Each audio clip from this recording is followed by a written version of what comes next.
And ICANN Academy Group is an organization whose aim is to address the urgent need of quality education in relation to the continent of Africa. So across Africa today, schools are facing an urgent and a growing crisis in relation to shortage and the rapid migration of teachers. Shortages is clearly a reality for us here in Liberia.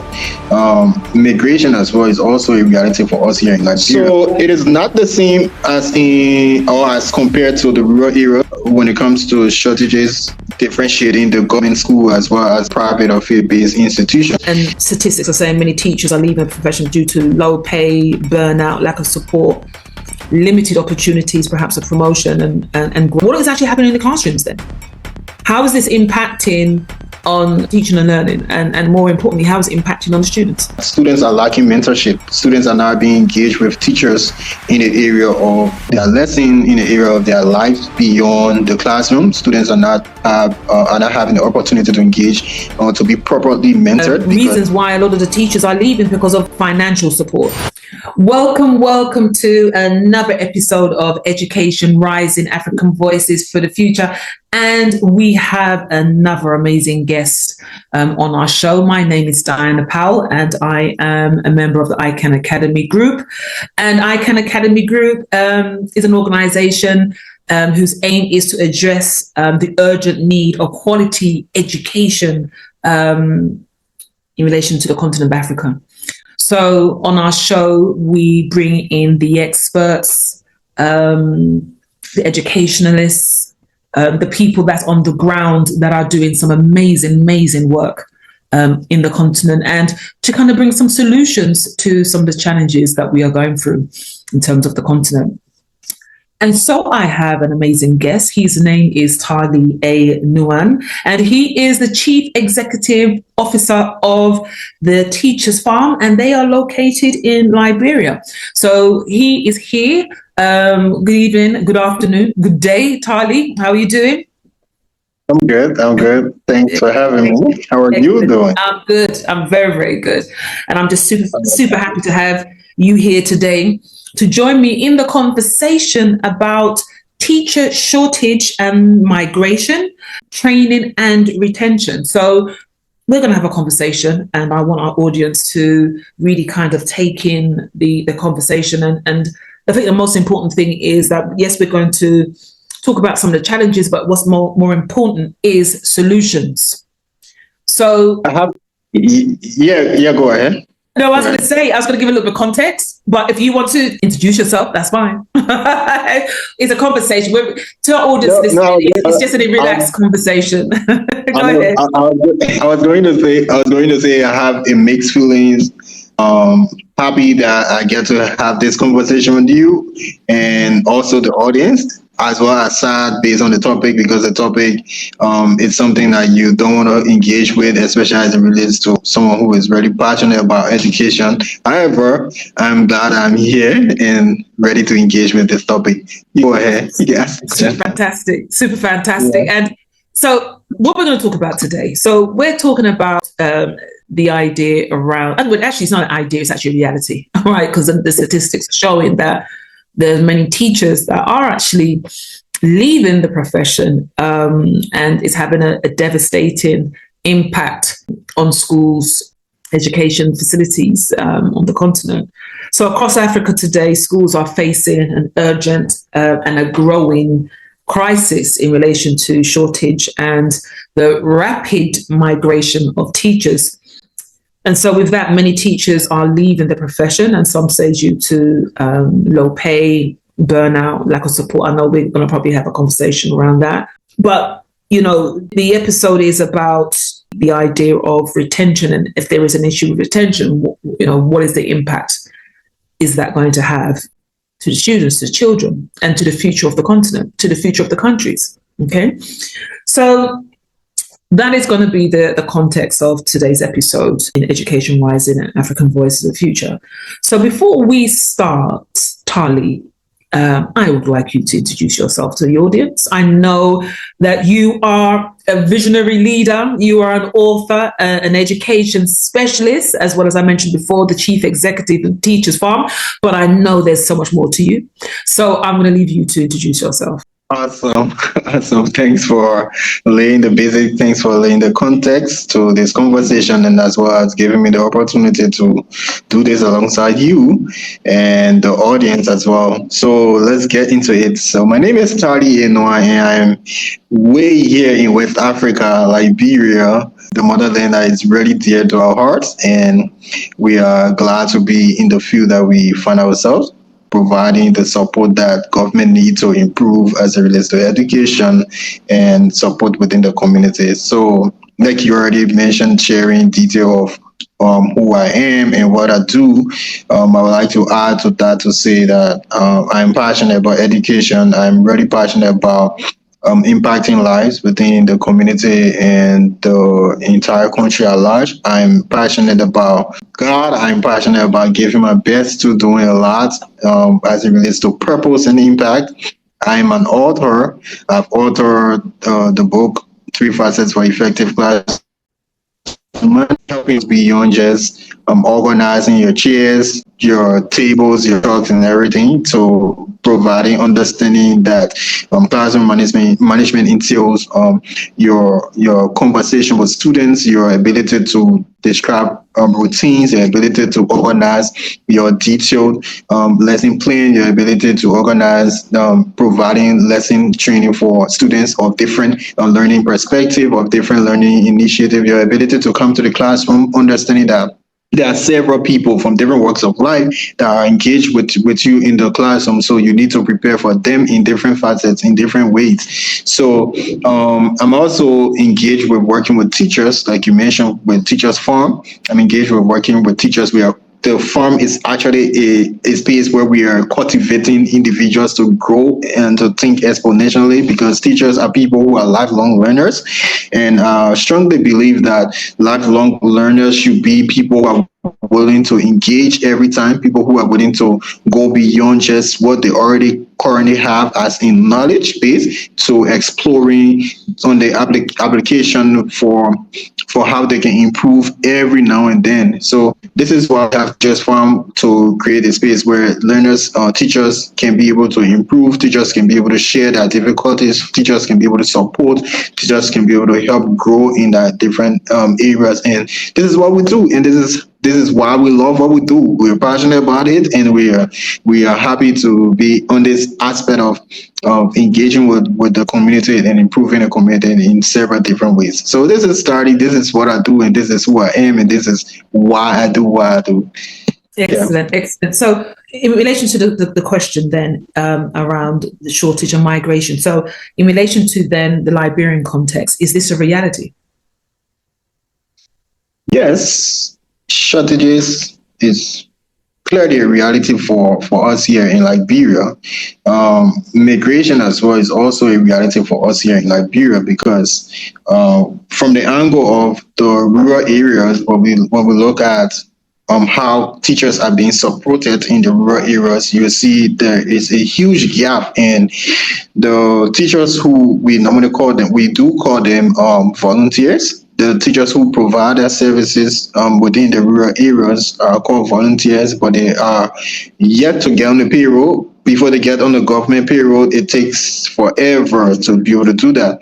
And this is one reason why we experience shortages in the community, in the schools within the rural areas, as well as migration. Because if a teacher is within the rural area and is volunteering, giving their all to the classroom, to the community, and they are not getting at least a compensation to compensate them for the work that they do, or a support to engage them, to make them at least feel at home, feel supported, feel ready enough to be able to provide for their families, they will want to leave. And you don't want to have a situation where you are providing lack of structure in the school system. You don't want to have a situation where you don't have sustainability or a stable plan for growth within the education sector, and that's something you want to get rid of. So shortages in the Liberian context is not a new thing. It's something that we've dealt with for over a long period of time now, and we are yet to find a solution, an actual solution to that, and it is causing serious issues for us. So yes, we do have shortages in our school system here. Yeah. You speak a lot about in the rural areas. Is it the same then in terms of when we see about the shortage in Monrovia in the city, and is it the same for the private schools and the government schools? Are we seeing the same type of pattern in relation to this challenge around not enough teachers in the school system?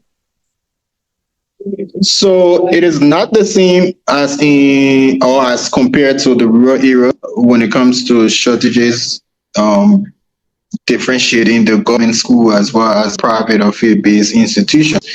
It is not the same because for the government school, they go on to have paid really well in Monrovia, and though they really don't spend all that time back in the school, they also go on to different schools like private schools who also try to pay according to the limit as well as the the government institutions. The faith-based institutions too also provide the compensation for their teachers, but it is not as compared to the government institutions or some of the private institutions. However, in Monrovia, we have a good number of schools or institutions paying to a certain level that is good. To a certain extent, that is good for teachers and that can support teachers. Yeah. It's quite interesting because in the UK, when I was growing up, the teachers were one of those professions where they were highly respected. And if you was a teacher, when you left school, you left university, and you was training to be a teacher, you was a teacher for the rest of your life, right? Until you retired. It was one of those jobs that you would say is a job for life. But I think as we are having discussion today, I know we're talking about the African context and also the Liberian context. It's not necessarily the same. And statistics are saying many teachers are leaving the profession due to low pay, burnout, lack of support, limited opportunities, perhaps of promotion and growth. Some are, not just migrating from region to region, they're migrating out of the country. And, this is another contributing factor to Africa's brain drain. So what I was going to ask you then, so if we are seeing a shortage of migration, retention, so, what is actually happening in the classrooms then? How is this impacting on teaching and learning, and more importantly, how is it impacting on the students?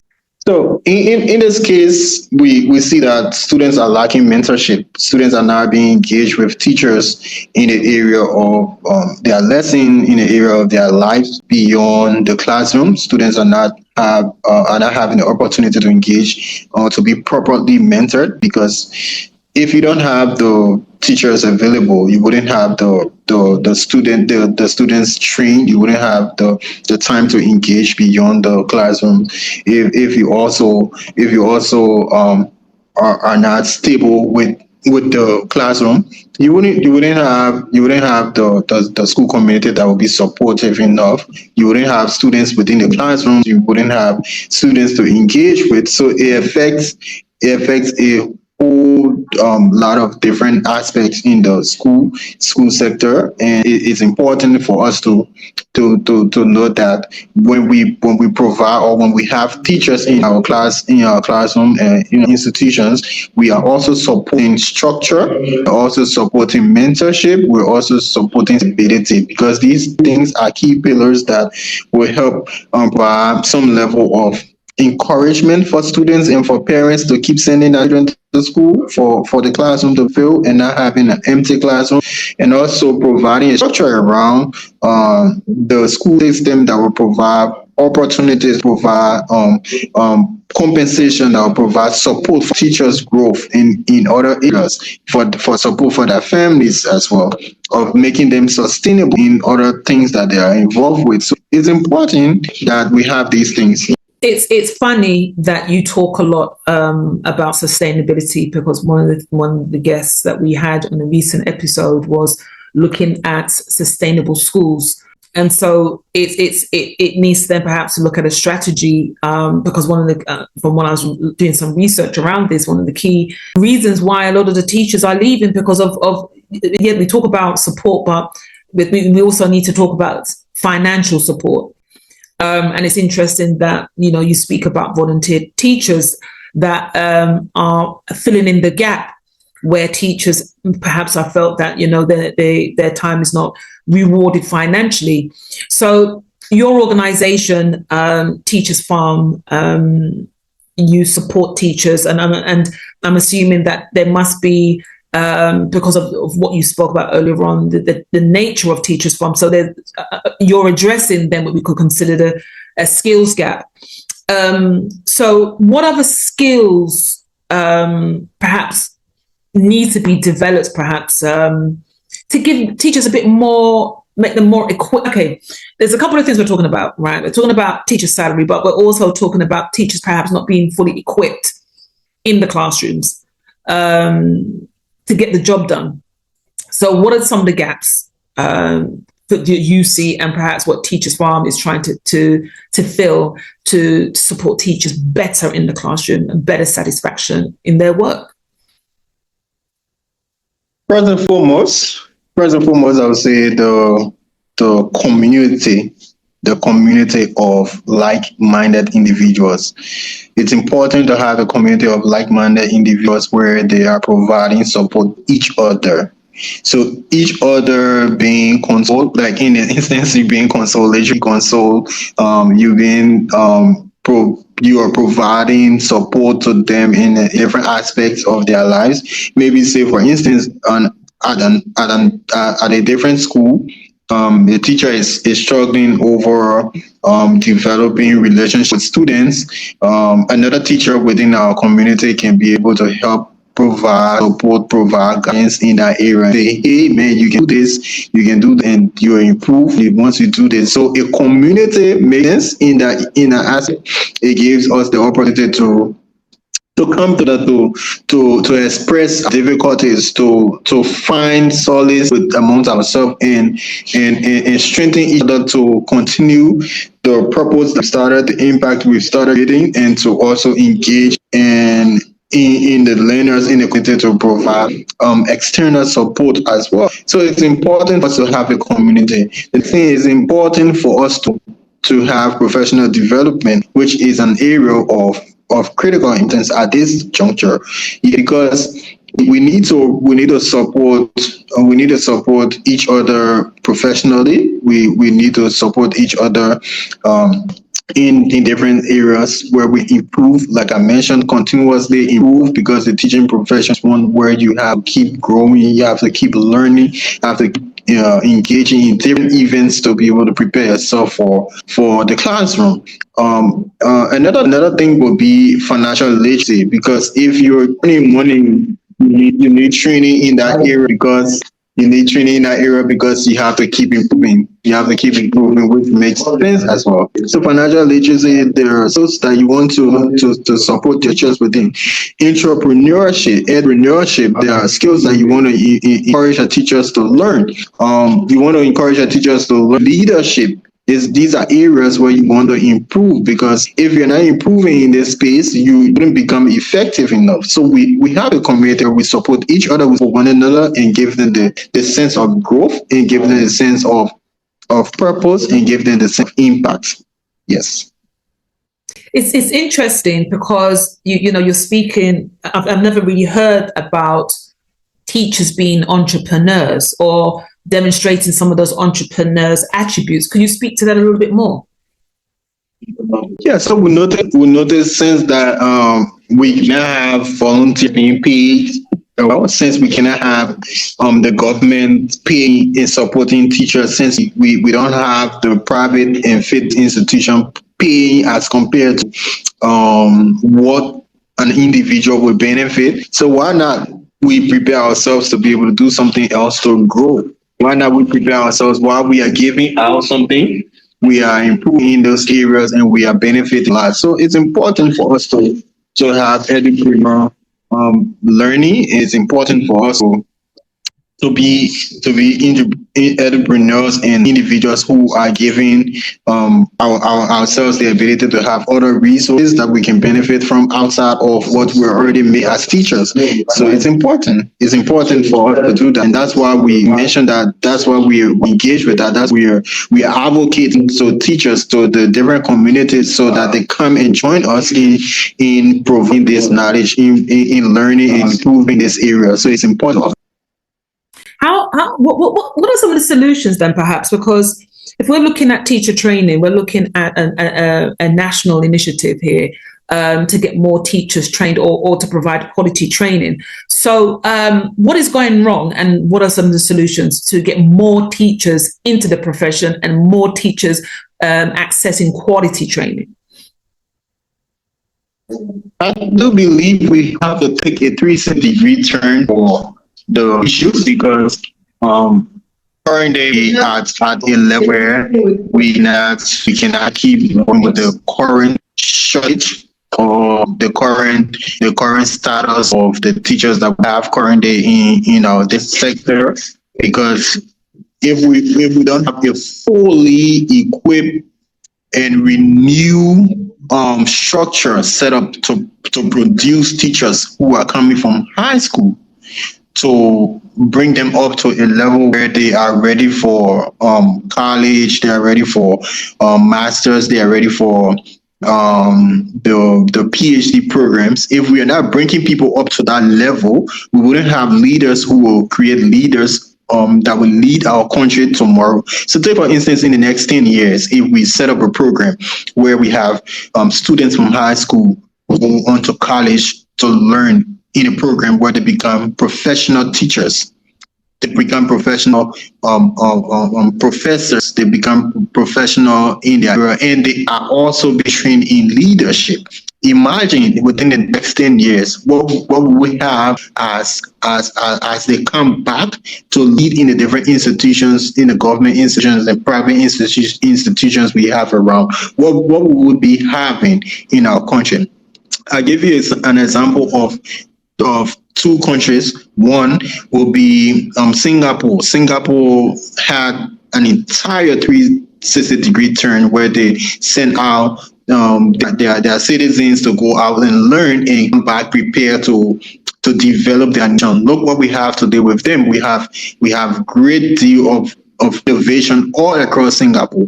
Another country will be Japan. Japan did a lot with their architects. They went out, they built different areas, different countries around. And once they return with different mindset, and today we have a new trend, a change trend.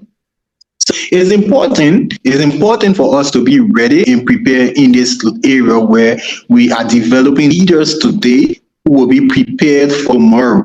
So if we can give 10 years, for instance, 10 years to this, by the time we're ready, by the time the years have elapsed, in the next decade, we will have people who are effective, just people who are not prone to political ambitions, people who are not there to just get what they want to have in the system and from the system leave. People who will be purpose driven, people who will lead and make impact in the different schools and institutions around government and around the community and making change every aspect. Yeah. I just want to say to our audience again that this is Education Rising African Voices for the Future, and I am here with Tarlee A. Nuahn, and the episode today is Teacher Shortage and Migration Training and Retention. And Tarlee, I have a couple more questions for you. One of them is actually, I'm quite happy that you are being visionary in terms of what needs to take place, and you speak about 10 years from now.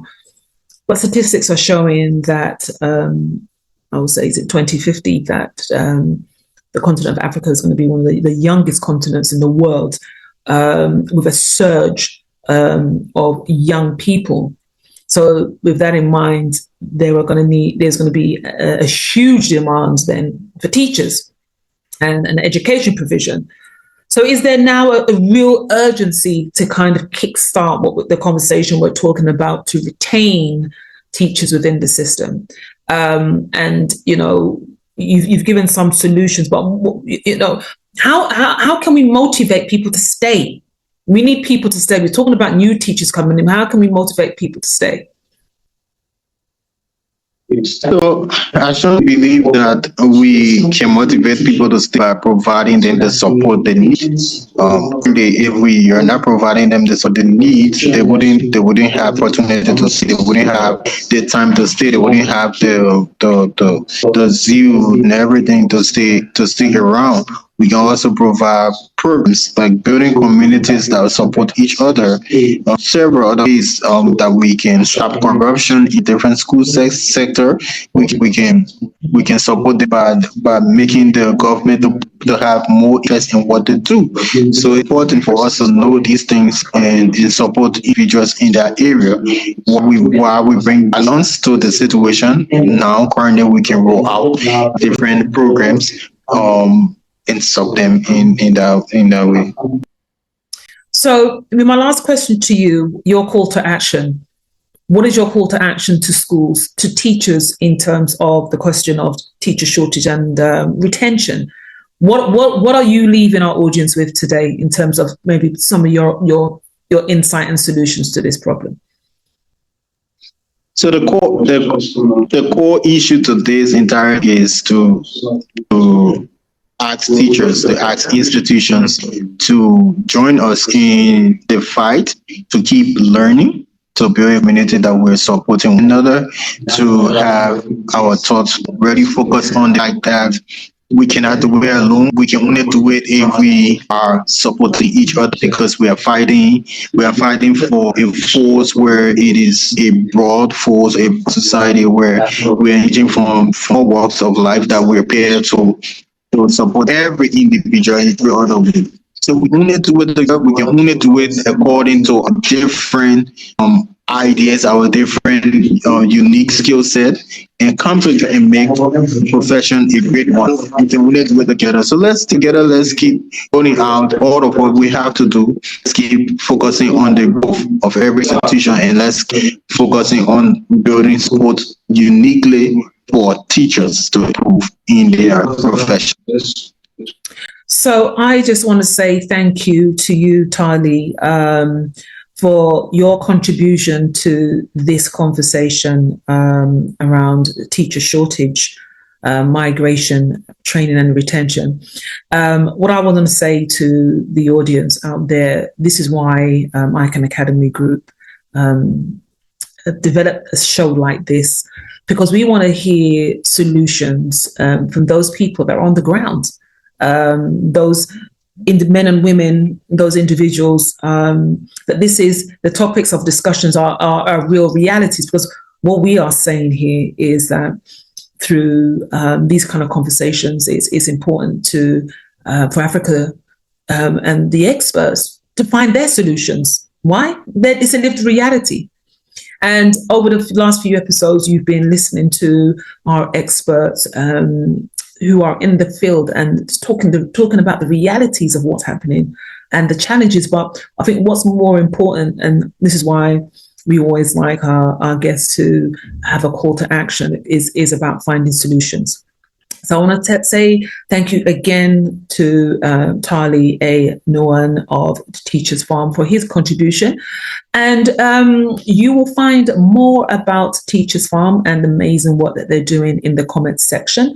And I just want to say thank you again, if you've got this far, for tuning in. And I will see you again in the next episode. Take care. We've come to an end of another amazing episode this evening. And so if you've come this far, I'm assuming you really enjoyed the show. I really enjoyed talking to our guest today. However, we need your support. Please like, please share, please comment. The more people that support us, the more we can do, the more we can expand with the show. So again, thank you. And I will see you in the next episode.